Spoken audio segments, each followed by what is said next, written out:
राधा वल्लभ श्री हरिवंश। मेरे प्यारे गुरुदेव, आपके चरणों में कोटि कोटि प्रणाम। महाराज जी, श्री जी की कृपा से 4 साल से YouTube के माध्यम से आपके सत्संग सुनते हैं। महाराज जी, जीवन में अब यही आशा है कि एक पल भी श्री जी से दूर ना रहें। लेकिन मैं एक अध्यापिका हूँ, ज्यादा समय कार्य में व्यतीत होता है, उस समय भजन नहीं होता और बाद में कष्ट होता है कि सारा का सारा समय मैंने खो दिया। कृपया मार्गदर्शन करें महाराज जी। इसका प्रश्न, अपने लोग भजन का मतलब समझते हैं कि एकांत गुफा में बैठ करके जो किया जाता है या एकांत कमरे में बंद करके जो किया जाता है उसे ही भजन कहते हैं। वो भी एक भजन का एक अंग है, पर उसे सांगोपांग भजन नहीं कहते।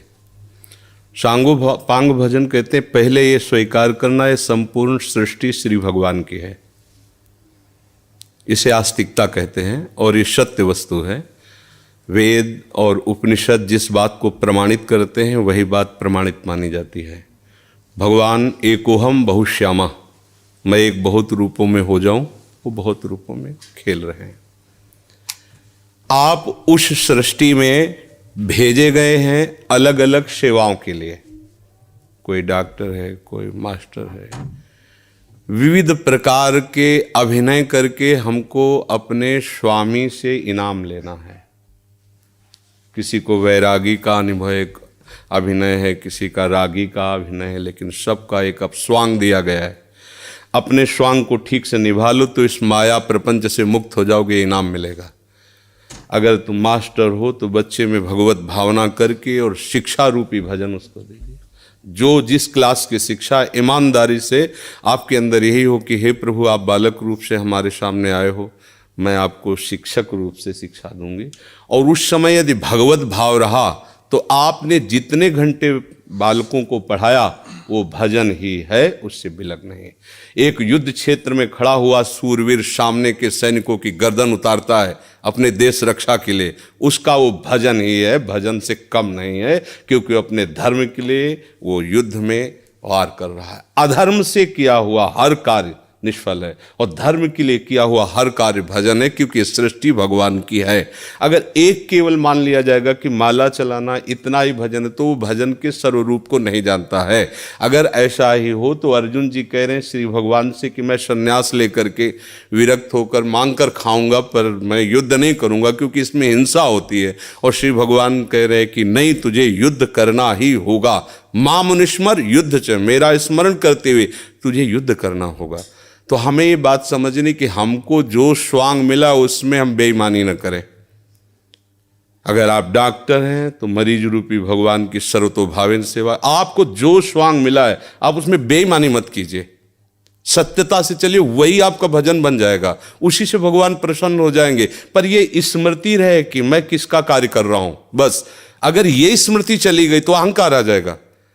मैं अभिनय में श्रेष्ठ हूं, मैं अमुक श्रेष्ठ हूं, मैं विद्वान हूं, मैं ज्ञानी हूं, मैं महात्मा हूं, मैं भक्त हूं, मैं भजन आनंदी हूं। किसी भी बात का अभिमान आ जाना उपासना की वृत्ति का नाश हो जाना है। एक छोटा सा भी कार्य आपको भगवत प्राप्ति करा सकता है, उस कार्य का उद्देश्य बदल जाए। बस हम समझते हैं माला जपना ही केवल भजन। बात सुन, एक आदमी बहुत हिंसा प्रवृत्ति का था, चोर था और हिंसा में उसको सुख मिलता था। जैसे अलग अलग, वो इतना तमोगुणी था, जब किसी को काटता और तड़पता तो उसे सुख मिलता था। सैकड़ों हजारों को ऐसे काटता था। एक दिन एक महात्मा उसकी मार्ग से जा रहे थे, मिल गए, उसने उनको भी वैसे ही प्रताड़ित करना चाहा। तो भगवत प्राप्त महात्मा थे, उन्होंने कहा कि बच्चा, इससे तुमको क्या मिलता है? तो संतों के दर्शन से, संभाषण से अंतःकरण की मलिनता का नाश होता है। यदि अभिमान त्याग कर संतों के पास जाया जाए तो एक एक कदम यज्ञ के समान होता है। संत दरस को चालिए तज माया अभिमान। जो भगवान में वास्तविक रमण करने वाले महापुरुष हैं उनका प्रभाव होता है। उस पापात्मा जीव की हिम्मत नहीं हो रही थी उनकी तरफ देखने की। उनका बेटा तुम ये सब क्यों करते हो? तो उन्होंने उनका सुख के लिए करता हूँ, संपत्ति छीनता हूँ, मारता हूँ। इसे बोले अभी तुम सुख की पहचान ही नहीं जानते हो, किसे सुख कहते हैं? तो उनका फिर मुझे बताइए आप सुख किसे कहते हैं? तो बोले हमारी बात तुम्हें तभी समझ में आएगी तब तुम निष्पाप हो गए, क्योंकि पापवंत कर सहज स्वभाव भजन मोहिते ही भावन। बोले महाराज क्या करूं जिससे मैं निष्पाप हो जाऊं? तो उनका हमारे भारत में पवित्र देश है, उनमें आप भ्रमण करो, अवगाहन करो, तुम पवित्र हो जाओगे। निष्पाप करने के लिए हमारे बहुत से तीर्थ हैं भारत में, तीर्थपाद प्रभु ने उनको प्रकट किया है। तो महाराज हम कब जानेंगे पवित्र हो गए? तो सिद्ध महापुरुष थे, उन्होंने एक शुष्क लकड़ी दी, सूखी हुई लकड़ी दी, कहा इसे ले जाओ और जब ये हरी होने लगे, इसमें किनगा आने लगे, तो तुम समझ लेना तुम निष्पाप हो गए। चला गुरु को प्रणाम करके 10 किलोमीटर चला हुआ, शाम हुई, एक वृक्ष बड़ा था उसके नीचे रुका। गांव में रहने का स्वभाव उसका नहीं था, और उसमें 4-5 चोर बैठे हुए थे, और वो नीचे जड़ में ऐसे जाके बैठ गया। रात्रि व्यतीत हो तो तीर्थयाटन को जाएंगे। वो ऊपर प्लान बना रहे थे कि इन गांव वालों ने मुझे बहुत सताया है, आज रात्रि में 12 बजे चारों तरफ से आग लगा देंगे और अस्त्र शस्त्र ले जो भागेगा मारेंगे, पूरे गांव को आज नष्ट करेंगे। उसके कान में पड़ी बात, उसने कहा कि तीर्थ यात्रा तो जा ही रहे हैं, अगर इन जो 4 हैं 5 हैं इनको अगर मार देते हैं तो जा ही तो रहे हैं तीर्थ यात्रा में, पूरा गांव बच जाएगा। ये पूरे गांव को मारना चाहते, पशु पक्षी हैं, बहुत से जीव हैं। तो उसने कहा भैया तुम्हारे गुरु हम हैं, तुम 4-5 मिलकर मारते हो, हमने अकेले न जाने कितनों को मारा है, आओ हम तुम्हें सलाह बताते हैं कैसे पूरे गांव को नष्ट करना है। तो चारों कूद थोड़ी पड़ेंगे, एक ही एक आएगा। चारों को हम मार दिया। सोचा अब यहाँ हिंसा हो गई, नहीं रुकेंगे। लकड़ी उठाई तो हरी हो गई। उनका गुरुजी ने कहा था जहाँ हरी हो जाए वापस चला गया। वहाँ गया संत भगवान को, संत ने कहा हम जानते थे कि तुम ऐसे स्वभाव वाले हो कि तुम्हें तीर्थ यात्रा सुहाएगी नहीं, वापस आ गए। तो उनका भगवान आपकी आज्ञा पर, आपने कहा था हरी हो, देखो हरी हो गई। तो बोले कौन से तीर्थ में? बोले तीर्थ ले किया, 4 को और मार दिया है। बोले बताइए कैसे? उन्होंने बोले देखो बेटा, पहले स्वार्थ के उद्देश्य से मारते थे तो पाप हुआ, लेकिन पूरे नगर के बचाने के लिए 4 को मारा आपने, उद्देश्य आपका दूसरों के सुख के, इसलिए मारना ये आपको तीर्थयाटन से भी अधिक पवित्र करने वाला हो गया। क्रिया वही, उद्देश्य परिवर्तन, फल का परिवर्तन। यदि हम सब अपने धर्म से चले, अपने कर्तव्य को भगवान की पूजा माने, तो जो जहां है उसको अलग से कोई मार्ग चयन नहीं करना, वही भगवान की प्रसन्नता के लिए करे, उसको वही भगवान की कृपा की प्राप्ति होगी। तो आपको कोई परेशानी का विषय होना ही नहीं चाहिए। आप अध्यापक और बच्चों को पढ़ाइए और बीच बीच में राधा राधा राधा स्मरण कीजिए। जो भी कर रहे हो अपने प्रभु के लिए कर रहे हैं, ऐसी भावना कीजिए। इसमें कोई श्रम नहीं, कोई परिश्रम नहीं, कोई अलग से ऐसा नहीं कि नाक दबा के बैठना है, आंख मूंद के बैठना है। प्रतीक जी, श्री हरिवंश महाराज जी। महाराज जी, मन बुद्धि बहुत धीरे से भजन से हटा के कई बार सांसारिक भोग और सुखों की तरफ ले जाता है। इसे जितना श्री जी में लगाना का निश्चय आता है उतना मन बाधा उत्पन्न करता है। कृपया मार्गदर्शन कीजिए कैसे हमेशा के लिए इसे अभी हम मन का स्वरूप समझ नहीं पाए, इसलिए हम शिकायत करते हैं मन की। मन बाधा उत्पन्न नहीं करता है, मन को हमने वो पकड़ाया है, वही हमारे सामने पेश करता है। जो चीज हमने अपने मन को नहीं पकड़ाया, जो चीज विषय हमने नहीं भोगा, वो मन हमारे सामने नहीं प्रस्तुत करता। हमने गंदी बातें पकड़ाई हैं, गंदी क्रियाएं पकड़ाई हैं, गंदे दृश्य देखे हैं, गंदा चिंतन करवाया है मन से, तो वही वो बातें पकड़े हुए हैं। अब आप सत्य चिंतन की तरफ जाओगे तो जो पहला उसे डिलीट करना होगा ना, जो पहला उसे मिटाना होगा। ये जो नाम है, ये जो मंत्र है, ये उसको डिलीट करता है। तो जब कोई साधक भजन में बैठता है तो उस समय उसकी गंदी बातें सामने आती है, वो उसमें नई नहीं आ रही, जो उसमें भरी हुई है मन में, वो नाम निकाल रहा है। तभी तो मन निर्मल होता है भजन करते करते। अब उसकी प्रेरणा से आप कोई नया पाप कर्म न करें। जैसे अंदर कोई गंदी बात आ रही, आप धैर्यपूर्वक नाम जपते रहिए और विचार कीजिए जा रही है। दूसरी बात, मन वहां जाता है जहां जहां हमने अपनी प्रीता रख रखी है। हमारा मन मांस में कभी नहीं जाएगा, क्योंकि कभी उस मदिरा में कभी नहीं जाएगा, नहीं जाएगा, क्योंकि उसकी मान्यता हमारे अंदर, उसके अंदर कोई भाव हमारा अंदर नहीं बैठा है। अगर हमारे अंदर जो जो विषयों ने भाव बैठा, हमारा मन वहीं जाता है। सच्ची बात समझो, बिना कनेक्शन के बिजली नहीं जाती। ऐसे ही जब तक आपने संबंध विषय वस्तु पदार्थ से नहीं बना, तब तक आपका मन नहीं जाएगा। तो देखो, डरना नहीं है, घबराना नहीं है, मन जहां जहां जाए बार बार वहां से हटा के अपने लक्ष्य में लगाना है। हमारी विजय होगी, क्योंकि हमारा मार्ग सत्य है और हम भगवान के जन हैं। पर देखो, धोखेबाजी, पाखंड, नाटक नहीं करना चाहिए इस मार्ग में।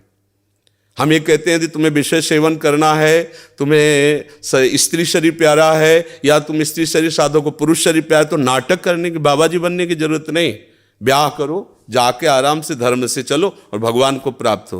गंदी बातें, बेविचार, धर्म विरुद्ध आचरण करना, ऊपर से कुछ और दिखाना, या हमारे प्रभु को पसंद नहीं। मोह कपट छल छिद्र न भावा, हमारी योग्यता नहीं इस मार्ग में चलने पे। इसलिए भगवान से प्रार्थना करो कि हम नहीं चल सकते, तो आप जिस मार्ग के पथिक बनना चाहते हो बनो, लेकिन सच्चाई से चलो, तो वहीं तुम्हें भगवान की प्राप्ति हो जाएगी। हमारा मन वहीं जाता है जहां हमने सुख बुद्धि कर रखी है। अगर भगवान में सुख बुद्धि हो जाएगी तो हट नहीं सकता। सा वही मना कृष्ण पदार विंदयो, आपका मन प्रभु में लग जाएगा। बोलो, हम जब किसी फिल्म को पसंद करते हैं, उसको बैठ के देखते हैं, 3 घंटे में किसका मन कहां जाता है? बोलो, कहां जाता है? कोई अगर बता दे कि 3 घंटे मेरा मन, अगर आपने पसंद किया है उसे, तो और आप जब देखेंगे तो आप 3 घंटे समाधि में रहेंगे, दुनिया का पता नहीं रहेगा। ऐसा क्यों हुआ? वो एक झूठा रचा हुआ नाटक था, एक झूठा दृश्य अभिनय किया गया था, लेकिन मेरी पसंद है तो मैं 3 घंटे बिल्कुल अपने मन को कहीं नहीं जाने दिया। और भजन में बैठते हुए मन भागता है, क्यों? क्योंकि पसंद नहीं है हमारी। हम करना चाहते पर पसंद नहीं है। आप देख लीजिए ना, कोई भी आप सीन देख लीजिए, कोई भी आप विषय देख लीजिए, जिसमें आपको पसंद है वही मन पकड़ लेगा। तो भाई मन की क्या गलती? मन को लोग गाली देते रहते हो, मन बड़ा गंदा है। आपने जहां उसे खड़ा किया वो आपका सपोर्टर है। आपने उसे गंदी आदत दे दी, गंदी आदत, अच्छी आदत दे, एक क्षण के लिए भी भगवान का विस्मरण नहीं हो सकता। गला काटने पर भी उसको आप पकड़ा के तो देखो नाम। ऐसा होता तो ये जो विश्व में हमारे संत महात्मा है, सब नाटक ही थोड़ी होता है। असली नोट का ही नकली बनाया जाता है, नकली का असली नहीं होता है, असली का ही नकली होता है। तो अगर कोई पाखंड भी करता है तो उसी असलियत का स्वांग करता है, तो असली है ना। जो असली है, एक क्षण के लिए भी भगवान का स्मरण कभी टलता नहीं है। सोते जागते, उठते बैठते, चलते फिरते सच्चिदानंद भगवान उसके स्वभाव में, उसके जागृत स्वप्न इस स्फुरत में, चाहे स्वप्न में हो चाहे जागृत में हो, स्फुरत हर समय प्रभु का स्मरण। ऐसा क्यों हुआ? उसने अभ्यास किया है। आंख लगा के हम निशाना नहीं लगा सकते, क्यों? अभ्यास नहीं। और ऐसे भी है, ऐसे मार देंगे, क्यों? अभ्यास। ऐसे ही आपने भजन का अभ्यास नहीं किया, पूर्व मन में विषयों किया है, तो देखो आंख मूंदते, आंख खोलते विषय चिंतन होता है, भगवत चिंतन नहीं। तो घबराने की जरूरत नहीं, गलत अभ्यास को अच्छे अभ्यास से मिटा देना है। कोई बड़ी बात नहीं, हम भगवान के अंश हैं, उनके बच्चे, हम कुछ भी कर सकते हैं। आप ये बात सब लोग बैठा लीजिए, कोई आकाश से पैदा नहीं होता, सब उसी जीव स्वरूप से आते हैं, ईश्वर के अंश, सब कुछ कर सकते हो। जब नारायण नर बन सकता है तो नर नारायण बनने में कोई संशय नहीं। आप चलो तो, पर आप भजन न करो, विषय सेवन करो तो बात अलग हो जाएगी। इसलिए सब नाम जप करो, गंदे आचरण मत करो, जिससे दूसरों का अहित और दुख होता है ऐसे ना बात करो, ना ऐसी चेष्टा करो। भगवान कृपा करेंगे, आप सदैव सुखी रहोगे, आनंदित रहोगे। प्रिय सखी, गुरुदेव भगवान के चरणों में कोटि कोटि नमन। गुरुदेव भगवान, इस शरीर से काम वासना खत्म हो गई है, पति को काम वासना बहुत है, क्या करूं, मार्गदर्शन करें। पति के अनुकूल चलना चाहिए। जब 2 पाणी ग्रहण करते हैं पति और पत्नी, तो एक दूसरे को सहयोग करके मित्र भाव से चलाना चाहिए। हमें अपनी रुचि दूसरे पर नहीं थोपनी चाहिए, बात ध्यान रखना चाहिए। हम दोनों एक मार्ग के साथी हैं, तो हमको चाहिए कि हमें अपनी रुचि उसके अनुकूल करनी चाहिए, उसको चाहिए कि हम अपनी रुचि को एक दूसरे के अनुकूल कर ले।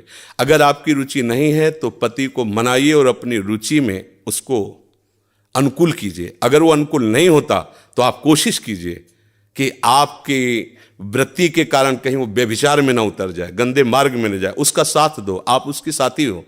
आपका ब्रह्मचर्य उतना महान नहीं होगा जितना पति की आराधना महान होगी। पति को एक मित्र है, मान लो हम कह रहे हो वो पति परमेश्वर होता है, ऐसा मत मानिए। तो एक मित्र है, हम दोनों मिलकर के संसार मार्ग में चलना, तो हमारी रुचि ही पूरी थोड़ी होती है, दोनों की रुचि मिलनी चाहिए। अगर दोनों रुचि, दोनों ब्रह्मचारी रहो। अगर एक की रुचि नहीं तो दूसरे को सपोर्ट करना चाहिए कि कहीं वो लड़खड़ा के गिर न जाए, उसका मार्ग न भ्रष्ट हो जाए। हम ये देखते हैं कि 4 दिन बाद पति पत्नी ऐसे तलाक, ये क्या है क्या?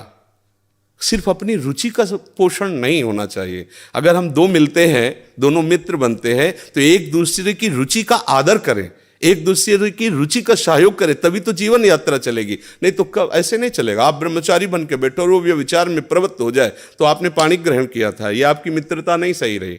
हाँ, वो बहुत ही व्यभिचारी है, अन्य अन्य अन्य, तो फिर अपने को अलग कर लेना चाहिए। अगर वो एक पत्नी व्रत है तो हमें उसका सहयोग करना चाहिए, उसमें ब्रह्मचर्य की तरफ वृत्ति न रखकर अपने पति की अनुकूलता की तरफ वृत्ति रखनी चाहिए।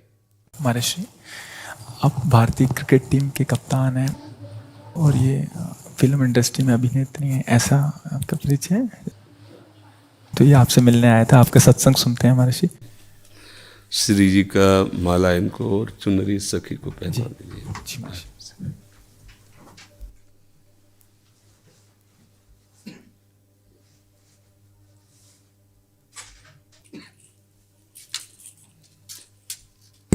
हाँ, सखी को पहना दीजिए। ये माला हमारी श्री जी की प्रसादी। देखो, एक कोई छोटी माला श्री जी की प्रसाद है, इस बच्चे को पहना दो। हाँ, बच्चा है, बड़ा माला नहीं।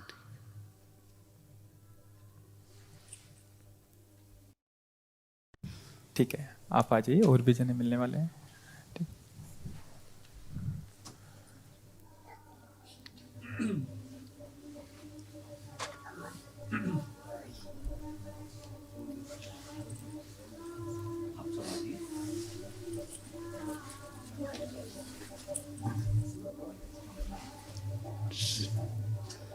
जय जय श्री।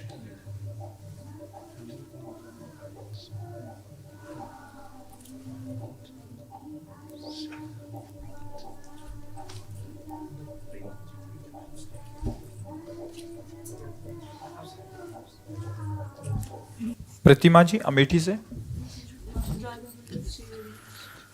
मेरे प्यारे गुरुदेव भगवान, आपके चरणों में कोटि कोटि प्रणाम। गुरुदेव, घर की परिस्थिति अनुकूल नहीं है, वहां का वातावरण का प्रभाव इस मन पर बहुत प्रभाव डालता है, जो नहीं करना चाहिए वो भी करवाता है। हे नाथ, हम कैसे भजन करें, कुछ समझ नहीं आता, बहुत पाप हो जाता है। हाँ, नाम रूपी बल हृदय में धारण करो, किसी के सहयोग की जरूरत नहीं, कुछ कहने की जरूरत नहीं, बस बात समझो। नाम रूपी बल हृदय में धारण करो, सब कुछ हो जाएगा। नाम महाबल। अगर नाम जप नहीं करोगे तो ना प्रार्थना से कुछ होने वाला है, ना किसी के सामने रोने से कुछ होने वाला है। ना नाम जब करती हूँ तो ऐसी मतलब कि ऐसा मतलब क्रोध आ जाता है, वो पूरा हट जाता है। वो क्रोध भी नष्ट हो जाएगा। कैसे हट जाए? राधा राधा राधा राधा राधा राधा राधा राधा राधा हटा दे कोई? कैसे हटाए? जो हमें पकड़ना वो हटा कैसे सकता है? नाम से बड़ा भगवान को भी नहीं रखा गया सामने। भगवान भी कहों कहाँ लग नाम बढ़ाई राम न। फिर क्रोध क्या चीज़ है? ये काम क्या चीज़ है? हम लोग बहुत बच्चे जैसे हैं ना, जैसे भेड़िया दूर से दौड़ावे तो हम डर जाते हैं। नहीं नहीं, हम कोई और नहीं, भगवान के अंश हैं। हम कोई साधारण नहीं। पहले आप अपने को समझो।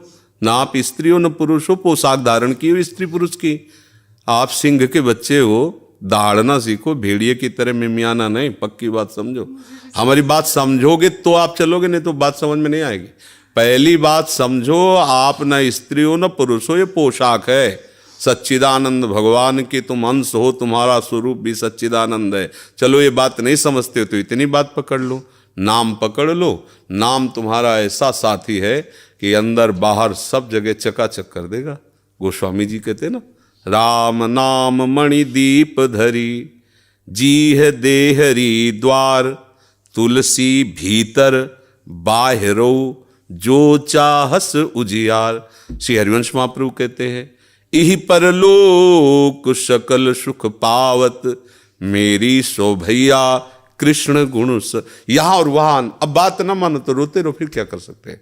आप जप के तो देखो। बोले हमारा मन है ऐसी तैसी मन की, राधा राधा राधा राधा राधा राधा राधा राधा राधा राधा। अब करे मन, हमको छोड़ना नहीं है।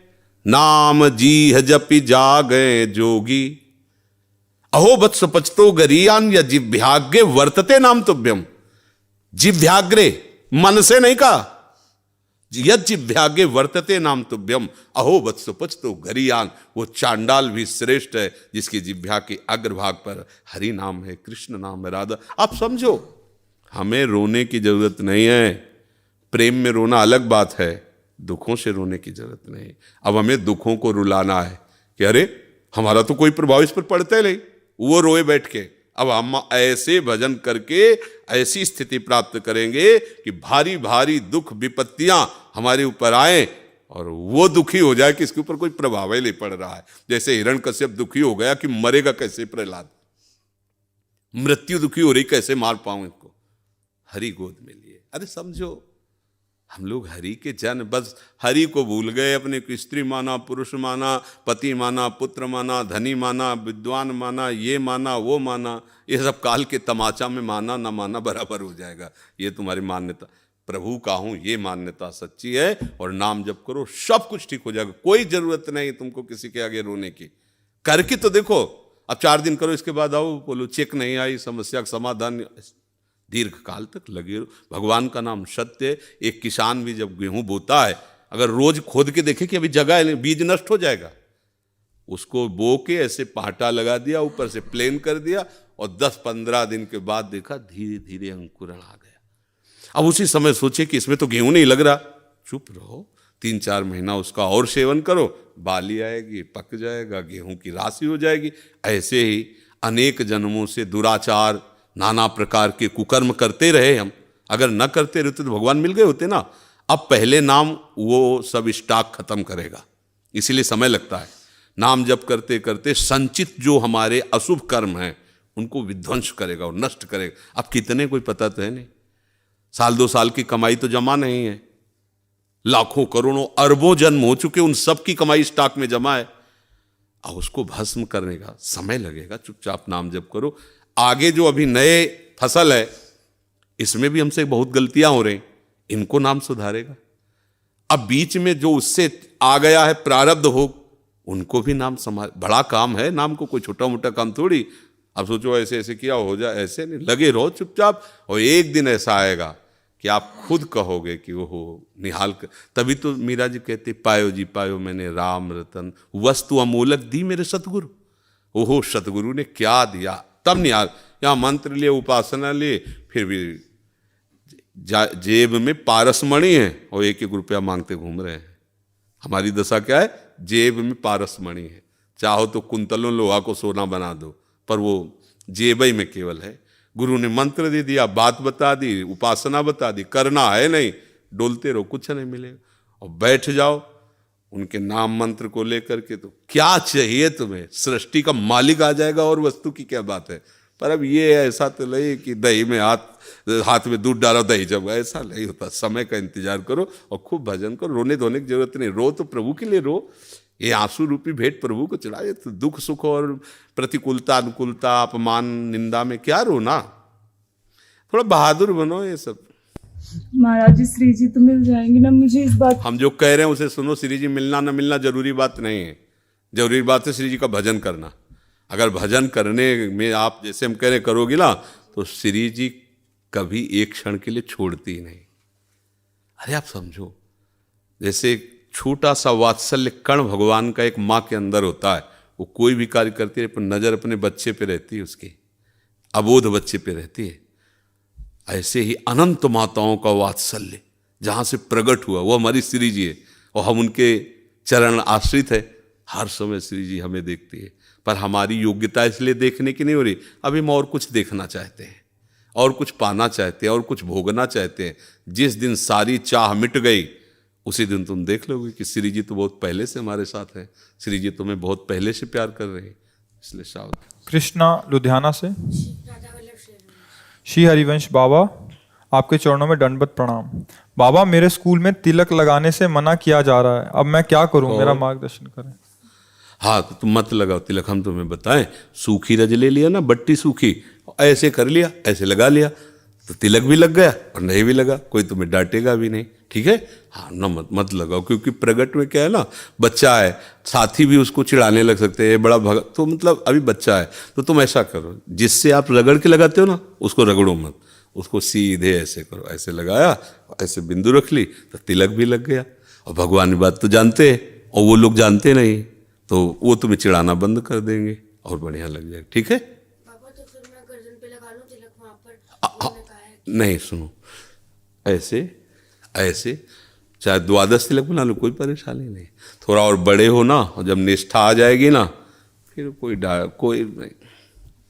अच्छा, शराब पियो कोई डांटता है क्या? टीचर विद्यार्थी को साथ बैठा कर पिलाने के लिए राजी हो जाएगा। लेकिन अगर ये माला तिलक ये कलयुग का प्रभाव है, तो बच्चे इसलिए मतलब तुम्हें ऐसा कह रहे, अगर कोई जवान ऐसी बात करे तो उसे हम दबका देंगे। अपनी निष्ठा तो नहीं रख पा रहा, फिर किस बात का भक्त है? ये सम्राट अकबर आगरे आया दौड़े पे, तो वहाँ बड़े बड़े सब जो छोटे छोटे प्रांतों के राज कर्मचारी थे, उनमें मधुकर शाह जी भी थे, हरिराम व्यास जी के तिलक कंठी सब कई ऐसे उनको दिखाए तो जलन होती है। अब बादशाह है, उसके सामने सब हिंदू चिन्हों से, भागवतिक चिन्हों से युक्त, तो उसने ऐसे देखा कि अधिकतर अधिकारी सब कंठी तिलक, क्योंकि ब्रजभूमि और प्रभाव ऐसा, तो उनका हमारा फरमान जारी किया जाए, कल से कोई भी अगर तिलक लगा के आया तो गरम लोहे से उसका मस्तक दाग दिया जाएगा। कोई भी सभा में तिलक लगा के नहीं आएगा। बादशाह अकबर का हुक्म। मधुकर शाह ने सोचा कि यार जीवन किस काम का, ये भगवान का दासत्व अगर इसे मिटा के गए एक संसारी बादशाह के सामने, फायदा क्या होगा? गला कटवा देना अच्छा है, लेकिन तिलक उतारना अच्छा नहीं। वैसे तो अंगरखी और धोती वो सब राज पोशाक पहन के जाते थे, केवल नीचे धोती पहन के लंबा तिलक, 12 तिलक लगाए, द्वादश तिलक, यज्ञोपवीत खुला, कंठे की माला खुला, तलवार खोशी। सभा में देखा कोई भी तिलक नहीं लगाया था, क्योंकि बादशाह का हुक्म, बादशाह वो तत्काल तो मृत्यु दंड दे सकता है। गए, सामने खड़े हो गए, द्वादश तिलक। उनका अकबर सम्राट ने कहा, सुना नहीं था कल का फरमान मधुकर शाह? खींच ली तलवार। उनका, आप एक मुल्क के बादशाह हैं, ये अनंत मुल्कों के बादशाह का तिलक है, मेरी गर्दन कटने पर ही ये मिटेगा, ऐसे नहीं मिट सकता। जिसकी ताकत हो मिटा के देखे आके। बदल गया, 1 सेकंड में बादशाह बोले वाह वाह वाह, यही हम देखना चाहते थे कि इस तिलक में किसकी निष्ठा है। धन्य है मधुकर शाह, तुम वास्तविक तिलक के अधिकारी। ऊपर बैठाला बगल। जो भागवतिक तेज से मानो ऐसा लगा कि इनसे अब कोई आंख नहीं मिला सकता, क्योंकि भागवतिक तेज से संपन्न होकर कि ऐसे नहीं मिट जाएगा तिलक, गला कटेगा तब मिटेगा। देखे कौन आ, अभी फरमान जारी हो जाए कि गला काट दिया जाएगा तो सब मिटार कर चुपचाप, भैया राधे राधा तो कहला का गला कट। निष्ठा तो एक अलग चीज होती है ना।